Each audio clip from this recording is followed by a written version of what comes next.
मैं doctor Mahendra Singh Kachhawa advocate हूँ। मैंने वाइल्ड लाइफ में पीएचडी की है। मैं 25 सालों से पूरे देश में जंगली जानवरों के लिए लड़ाई लड़ता हूँ।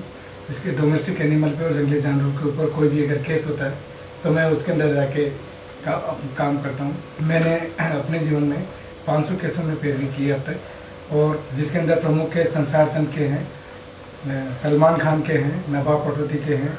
उसके अलावा हरियाणा, राजस्थान, मध्य प्रदेश, महाराष्ट्र और कर्नाटक, इनके अंदर कोई भी देश में कहीं भी कोई बुलाता है तो मैं वहाँ जाके और जानवरों के जो दुश्मन है उनके खिलाफ पैरवी करता हूँ।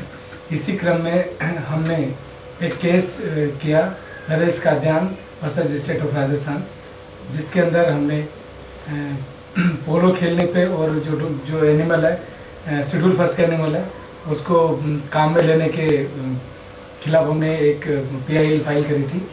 और इस तरह की लगभग अभी 25 PIL राजस्थान हाई कोर्ट के अंदर जानवरों के ऊपर, जंगल के ऊपर और उनके दुश्मनों के खिलाफ जारी है। 4-5 केस मेरे सी सेंट्रल एम्पावर कमेटी और सुप्रीम कोर्ट के अंदर पेंडिंग चल रहे हैं, वो भी जंगल पे और जंगली जानवरों के उसमें है।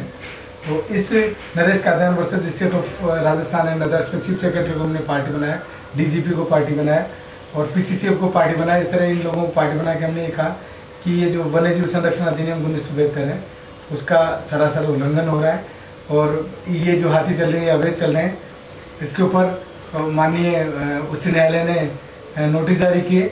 नोटिस जारी करने के बाद में सरकार ने गोलमोल जवाब दिया, तो इसके बाद में अगली सुनवाई के ऊपर माननीय उच्च न्यायालय ने सरकार को सख्ती से ये निर्देश दिए कि वो 4 सप्ताह के अंदर अपना जवाब फाइल करे और जो 10 उन्होंने पॉइंट बना के दिए कि ये जानवर कहाँ से आए, वन्यजीव संरक्षण अधिनियम का किस आधार पर उल्लंघन हो रहा है, तो आप क्या कार्रवाई कर रहे हैं, क्या आपकी गाइडलाइन है। इसके ऊपर सरकार ने फिर गोलमोल जवाब दिया। तो इस बार फिर कड़ी फटकार लगाते हुए माननीय उच्च न्यायालय ने उनको निर्देश दिया कि 2 वीक के अंदर फाइल करें। अब 12 अगस्त को पुनः सुनवाई है। इसके अंदर सरकार को ये बताना है कि उन्होंने 65 हाथियों को अवैध मानते हुए नोटिस दिया है। 7 हाथियों के खिलाफ मुकदमा दर्ज किया है, 5 के बाकी इस तरह 117 हाथियों में से लगभग 70 हाथियों के खिलाफ कार्रवाई चल रही है। और मैं समझता हूँ कि हिंदुस्तान का ये सबसे बड़ा केस है जिसमें शेड्यूल फर्स्ट के लाइव एनिमल को इस तरह से गैर कानूनी रूप से काम में लिया जा रहा है। कछावा साहब, इसके अलावा और आपके क्या शौक हैं?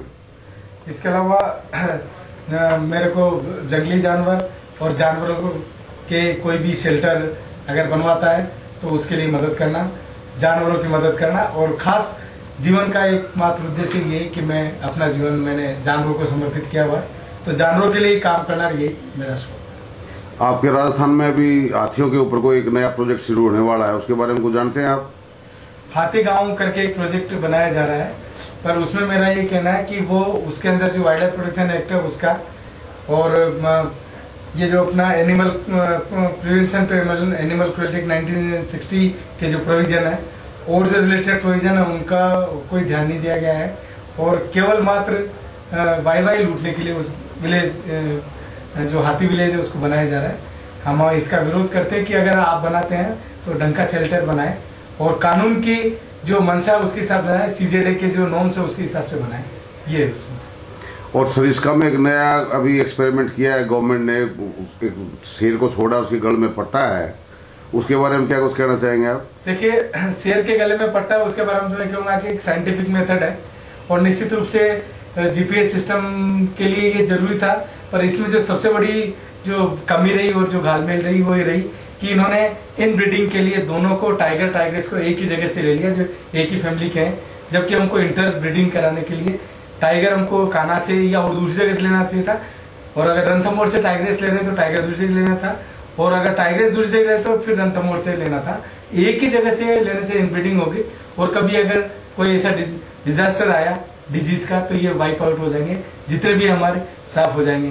दूसरा, इनका सबसे बड़ी कमजोरी ये थी कि चूंकि ये एक्सपेरिमेंटल, तो इनको जो प्रेग्नेंट कोई भी ऐसी बागिन थी जो प्रेग्नेंट हुई थी उसको इनको ट्रैंकुलाइज करके यहाँ डालना था ताकि फर्टिलिटी बन जाती।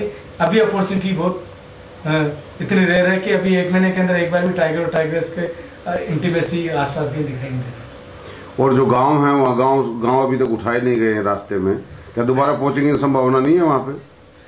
पोचिंग की 100% संभावना है, क्योंकि जो पोचर्स है उनको सरकार की गैर जिम्मेदाराना जिसे कहते हैं कार्रवाई से कि वहाँ पे उनकी पैरवी ढंग से होती नहीं है, तो उनको जमानतें मिल रही है। वहाँ के लोकल लोग जो वहाँ के गांव वाले हैं वो वैसे की वैसी पोजीशन में है, वो फ्रस्ट्रेट है। और जो पोचर है जिन्होंने पहले पोचिंग करके इसको वॉश आउट कर दिया था वो वहीं पे बैठे हुए हैं, वहीं जम रहे, उनके घर भी वहीं है, वो रहते भी वहीं है, कोई कार्रवाई नहीं की गई। हमारा ये मानना था कि पहले उनको रेगुलेट करना चाहिए था, उसके बाद में फिर इनको इंट्रोड्यूस करना चाहिए था। ठीक, धन्यवाद। ये होता है भगवान शंकर जी ने पार्वती जी को एक बार अमर